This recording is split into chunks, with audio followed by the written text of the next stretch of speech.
Hello friend, welcome to my channel modern student coaching centre. दोस्तों आज हम लोग बात करेंगे विद्युत चैप्टर के नेक्स्ट टाइप के बारे में। कल हम लोग 4 टाइप तक पढ़ लिए थे, तो चलिए शुरू करते हैं। लेकिन इससे पहले आपने अपने चैनल को सब्सक्राइब नहीं किया तो सब्सक्राइब जरूर करें और बेल आइकन को ऑन करें ताकि आने वाला वीडियो आप तक आसानी से पहुंच सकेगा। ठीक है, तो चलिए शुरू करते हैं। देखिए टाइप 5 का अगर हम बात करते हैं तो इसमें दो तरह का फार्मूला होता है। एक होता है Q equal to N E, ठीक है, और एक होता है Q equal to I T. ठीक है, तो Q इक्वल टू क्या होता है? Q मतलब सब जानते हैं कि आवेश होता है। क्या होता है? आवेश। इसका जो मात्रक होता है कूलॉम होता है, इसको सी से डिनोट करते हैं।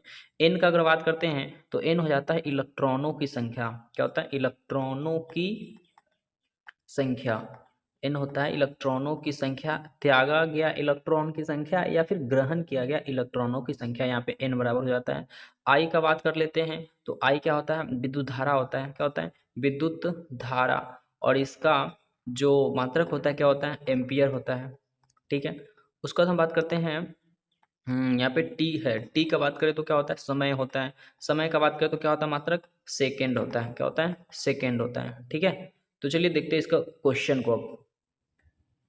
तो देखिए पहला क्वेश्चन क्या कह रहा है? 0.9 एम्पियर की विद्युत धारा 2 मिनट के लिए विद्युत बल्ब के एक फिलामेंट द्वारा प्राप्त होती है। ठीक है, सर्किट के माध्यम से बहने वाला आवेश क्या होगा? तो देखो इस टाइप का फॉर्मूला में ये मात्र दो ये फॉर्मूला मतलब इस टाइप के क्वेश्चन में दो फॉर्मूला यूज होगा। ठीक है, पहला का बात करते हैं Q equal to N E है, दूसरा है Q equal to I T. ठीक है, तो देखिए यहाँ पे जो दिया है उसके हिसाब से हम फॉर्मूला यूज करेंगे, चूज करेंगे। ठीक है, तो देखिए यहाँ पे ए दिया है। ए मतलब क्या होता है? एम्पियर होता है। एम्पियर किसका मात्रक होता है? विद्युत धारा का होता है। विद्युत धारा मतलब क्या? आई।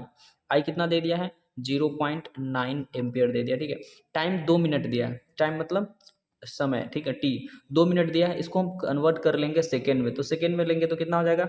60 में से गुना कर लेंगे यानी कि 120 सेकेंड हो जाएगा। ठीक है, उसके बाद बोला है विद्युत बल्ब के फिलामेंट द्वारा इस सर्किट के माध्यम से बहने वाला आवेश पूछ रहा है, मतलब क्यू का मान पूछ रहा है। क्यू आवेश होता है ना, तो पूछ रहा है क्यू का मान। ठीक है, तो देखिए क्यू इक्वल टू क्या होता है? आई टी होता है। देखिए Q equal to I T होता है, एन ई होता है। यहाँ पे आई टी का बात कर रहे हैं तो हम आई टी वाला फॉर्मूला लगा लेते हैं। Q equal to I T, तो आई कितना है? 0.9 है। टी कितना है? 120। स्टार्ट दोनों 120 सेकेंड है। ठीक है, इसको सॉल्व करते हैं तो देखिए इसके नीचे 10 आ जाएगा, ये जीरो से जीरो गया, यानी कि क्यू इक्वल टू 12 108 कुलॉम। आवेश का मात्रा क्या होता है? कुलॉम होता है, इसलिए आंसर किस में दिया है? कुलॉम। 108 कुलॉम इसका करेक्ट आंसर हो जाएगा, यानी कि ऑप्शन नंबर 3 इसका सही हो जाएगा। ठीक है, चलिए आते हैं एक और क्वेश्चन इसमें देख लेते हैं। तो देखिए दूसरा क्वेश्चन क्या कह रहा है? विद्युत बल्ब के एक फिलामेंट द्वारा 9 मिनट में 0.75 एम्पियर की धारा ली जाती है। धारा के माध्यम से प्रवाहित होने वाले विद्युत आवेश की मात्रा ज्ञात कीजिए। ठीक है, देखिए सबसे पहले दिया क्या है? दिया है देखिए यहाँ पे 9 मिनट। 9 मिनट मतलब हमको समय दे दिया है 9 मिनट, इसको हम सेकेंड में कन्वर्ट कर लेते तो 60 से मल्टीपल कर देते। ठीक है, उसके बाद हमको ए दिया है। ए मतलब क्या? एम्पियर दिया। एम्पियर किसका मात्रक होता है? तो विद्युत धारा का होता है, यानी कि आई इक्वल टू क्या हो जाएगा? 0.75 एम्पियर। ठीक है, उसके बाद हमको निकालना क्या है? विद्युत आवेश निकालना है, मतलब हमसे Q इक्वल टू पूछ रहा है क्या होगा। ठीक है, तो देखिए Q equal to I T, simple, या तो आई टी वाला फॉर्मूला लगाएंगे या फिर ये लगाएंगे। तो देखिए यहाँ पे जो दिया रहेगा डाटा उसी के हिसाब से फॉर्मूला भी चूज करते हैं। तो आई टी दिया है तो Q इक्वल टू क्या हो जाएगा? आई इंटू टी। आई कितना दिया है? 0.75। टी कितना दिया है? 9×54। देखिए इसको 9×60 ये दिया, सेकेंड में कन्वर्ट कर चुके हैं। ठीक है, इसको हटाएंगे नीचे 100 हो जाएगा। अब इसको काट कूट कर लेते हैं, आंसर आ जाएगा। देखिए जीरो से जीरो गया।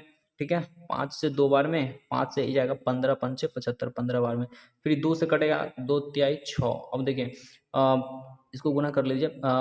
15 नवा 135, 135 में 3 से मल्टीपल कीजिए तो 135 में 3 से करेंगे तो 135 में 3 से कीजिए, 3 5 15 के पास के लिए 3 3 9 1 10 के जीरो हाथ से ले, 3 का 3 1 4, यानी 405 कूलम इसका करेक्ट आंसर हो जाएगा। अब जो कि ऑप्शन नंबर 4 में दिख रहा है। ठीक है, तो चलिए आते हैं इसके नेक्स्ट टाइप को देखते हैं। तो देखिए छठा टाइप का बात करते हैं ना। इसका नेक्स्ट टाइप का अगर हम बात करते हैं तो इसमें दो फॉर्मूला होता है। इसमें भी इक्वल टू एफ बटा क्यू होता है। ठीक है, इक्वल टू एफ बटा क्यू, और एक होता है भी इक्वल टू डब्ल्यू बटा क्यू। भी इक्वल टू डब्ल्यू बटा क्यू। अब हम बात करते हैं सब डाटा के बारे में। मतलब इक्वल टू क्या होता है? इक्वल टू होता है विद्युतीय क्षेत्र की तीव्रता। क्या होता है? विद्युतीय क्षेत्र की तीव्रता, ये होता है इक्वल टू। ठीक है, अब हम बात करते हैं एफ इक्वल टू बल होता है। ठीक है, बल होता है। उसके बाद क्यू का बात करते हैं तो क्यू इक्वल टू क्या होता है? आवेश होता है क्यू इक्वल टू। ठीक है, उसके बाद क्या है? ई एफ क्यू हो गया।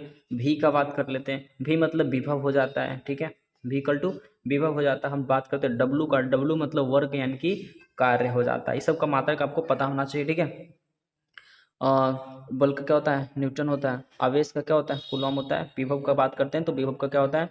विभव का अगर बात करते हैं तो क्या हो जाएगा, वोल्ट होता है, और डब्लू का अगर बात करते हैं तो क्या हो जाता है, कार्ज का जूल हो जाता है। ठीक है, चलिए अब इसका क्वेश्चन को देख लेते हैं किस टाइप का क्वेश्चन रहता है। ठीक है, तो देखिए पहला क्वेश्चन क्या कह रहे हैं, विभवांतर 40 वोल्ट है, 10 सॉरी विभवांतर कितना 40 वोल्ट, 0.5 कूलॉम के आवेश को प्रेषित करने के लिए किया गया कार्य ज्ञात करना। ठीक है, यानी कि हमको डब्लू निकालना है, तो जो भी दिया पहले लिख लेते हैं, 40 वोल्ट है ना, 40 वोल्ट विभवांतर है, तो विभवांतर मतलब भी कितना दिया, 40 वोल्ट दे दिया। ठीक है, 40, इसको मात्रा घटा देते हैं जब तक। देखिए कूलॉम मतलब आवेश, कूलॉम किसका होता है, आवेश का, आवेश को क्या कहते हैं, क्यू मतलब आवेश हो जाता है यहाँ पे। तो इसका मान कितना दिया, 0.5 दे दिया। हमसे पूछ रहा है क्या किया गया कार्य बताइए, कार्य, कार्य मतलब डब्लू। तो देखिए अगर आपको मात्रक याद है तो इसको बनाने की जरूरत नहीं है। देखिए यहाँ पे जूल दिया है, ओम दिया है, एम्पियर दिया है, ओम मीटर दिया है। ठीक है, तो कार्य का मात्रक क्या होता है, जूल, जूल होता है, तो सिंपल सा ए नंबर आंसर हो जाएगा। लेकिन इसको देखिए बनाकर चेक कर लेते हैं, डब्ल्यू इक्वल टू हमको पूछ रहा है। ठीक है, तो डब्ल्यू बराबर क्या होता है, डब्ल्यू बराबर ये फॉर्मूला लगेगा। देखिए वी दिया है, क्यू दिया है, और डब्ल्यू पूछ रहा है, तो ये फॉर्मूला लगा देते हैं। देखिए इसको लगाइए डायरेक्ट, इसी फॉर्मूला को लिख दीजिए। वी इक्वल टू क्या होता है, डब्ल्यू बटा Q, V equal to W बटा क्यू। वी कितना है, 40 है, डब्ल्यू कितना है नहीं पता, क्यू कितना है, तो क्यू का मान दिया है 0.5। ठीक है, इसको क्रॉस गुना कर लीजिए। ठीक है, क्रॉस गुना करेंगे तो क्या हो जाएगा, डब्ल्यू बराबर 40 गुने 0.5। ठीक है, इसको हटाएंगे, नीचे 10 आएगा, ई गया, 4×5 = 20, और कार्य का मात्रा क्या होता है, जूल होता है, यानी कि 20 जूल इसका करेक्ट आंसर हो जाएगा। ठीक है, अगर आपको ऑप्शन मतलब कि मात्रक याद रहता तो इसको बनने की जरूरत नहीं था। ठीक है, चलिए आते अगले क्वेश्चन को देख लेते हैं। इसमें देखिए तो दूसरा क्वेश्चन क्या कह रहा है, दूसरा क्वेश्चन कह रहा है विभवांतर 12 वोल्ट है, किया गया कार्य 60 जूल है, सर्किट के माध्यम से प्रवाहित विद्युत आवेश निकालिए। ठीक है, तो जो दिया पहले लिख लीजिए, विभवांतर कितना दिया है, वी इक्वल टू दे दिया 12 वोल्ट। ठीक है, उसके बाद हमको कार्य दिया, कार्य मतलब डब्लू, वर्क दे दिया कितना 60 जूल। ठीक है, उसके बाद हमको विद्युत आवेश पूछ रहा है, विद्युत आवेश मतलब क्या, क्यू का वैल्यू पूछ रहा है। ठीक है, विद्युत आवेश मतलब क्यू का वैल्यू पूछ रहा है। देखिए वी डब्ल्यू क्यू, यही फॉर्मूला होता है ना वी डब्ल्यू क्यू में, तो वी इक्वल टू क्या हो जाएगा, डब्ल्यू बटा क्यू। ठीक है, तो इसका सबका वैल्यू रख दीजिए, वी कितना है 12 है, डब्ल्यू कितना है 60 है, क्यू कितना क्या है नहीं है पता, निकाल देते हैं इसको। ठीक है, तो इसको काट कूट करके क्रॉस गुना कर, देखिए ऊपर से ऊपर काट सकते हैं, 12 कहीं 12, 12×5 = 60। अब इसको क्रॉस गुना कर लीजिए सिंपल, तो क्यू इक्वल टू क्या हो जाएगा, Q equal to 5 coulomb, coulomb answer हो जाएगा। क्यों, क्योंकि ये विद्युत आवेश दिया है, तो आवेश का मात्रा क्या होता है कुलॉम, यानी कि 5 कुलॉम इसका करेक्ट आंसर, यानी कि ऑप्शन नंबर ए इसका सही हो जाएगा। ठीक है, चलिए आते हैं अगले टाइप को देखते हैं। तो देखिए इस चैप्टर का 7वां टाइप, 7वां टाइप और लास्ट टाइप कह सकते हैं। ठीक है, तो चलिए इसका जो भी फॉर्मूला यूज होता है उसको देख लेते हैं एक बार। ठीक है, तो सबसे पहले एच इक्वल टू, इसमें फॉर्मूला होता है H equal to V²R × T। ठीक है, उसके बाद फिर एच इक्वल टू होता है VIT। ठीक है, फिर होता है एच इक्वल टू क्या होता है VIT हो गया, उसके बाद होता है I²RT। तो इतना फॉर्मूला यूज होता है इस टाइप 7 का बात कर लेते हैं। ठीक है, और इस सब का अगर बात करते हैं तो एच क्या होता है, एच का बात करते तो हीट होता है, उष्मा जिसको कहते हैं, यहाँ पे लिख लेते हैं एक बार। एच क्या होता है, उष्मा होता है। ठीक है, आर तो सबको पता होना चाहिए, प्रतिरोध होता है। ठीक है, उसके बाद होता है भी का बात करें तो वही विभव होता है, वोल्ट जिसका मात्रक होता है। टाइम मतलब क्या होता है, टी मतलब क्या होता है, समय होता है। ठीक है, तो इस सब का मतलब पता चल गया। तो चलिए आते हैं इसके क्वेश्चन के बारे में एक बार चर्चा करते हैं। चलिए देखते हैं इस में क्वेश्चन किस प्रकार का होता है। तो देखिए इसका क्वेश्चन क्या है, 2 ओम प्रतिरोध पर 5 एम्पियर की धारा 30 मिनट तक प्रवाहित करने के लिए आंतरिक ऊर्जा, जो देखिए सबसे पहले जो दिया है उसको हम निकाल लेते हैं। ठीक है, प्रतिरोध दिया है, प्रतिरोध मतलब आर दे दिया है, रेसिस्टेंस इसको कहते हैं 2 ओम दे दिया। ठीक है, उसके बाद हम बात करते हैं एम्पियर, एम्पियर मतलब विद्युत धारा आई दे दिया कितना 5 एम्पियर। ठीक है, उसके बाद देखिए 30 मिनट मतलब टाइम कितना दे दिया, 30 मिनट को हम सेकेंड में कन्वर्ट कर लेंगे तो ये आ जाएगा। ठीक है, 60 से मल्टीपल कर देंगे। उसके बाद हमको निकालना क्या है, आंतरिक ऊर्जा निकालना है। आंतरिक ऊर्जा मतलब क्या, उसमें वही एच निकालना है। ठीक है, तो बनाइए इसको, कौन सा फॉर्मूला यूज होगा, देखिए इसका आर है, आई है और टी है। आई आर टी में कौन सा फॉर्मूला है, देखिए I²RT, यही फॉर्मूला है ना, एच इक्वल टू I²RT है ना। तो एच इक्वल टू क्या हो जाएगा I², आई मतलब स्क्वायर, आई का स्क्वायर मतलब 5×5। ठीक है, I²। आर मतलब कितना है 2 है, 2 ओम है। ठीक है, और टाइम का बात करें तो ये कितना है 30×60 है। ठीक है, अब इसको हम सॉल्व कर लेते हैं, आंसर आ जाएगा। ठीक है, तो देखिए इसको सॉल्व कीजिए, कितना हो जाएगा 25 दूना 50, 50×30×60। ठीक है, यानी कि 5×3 = 15, 15×6 = 90, और इसमें 3 जीरो।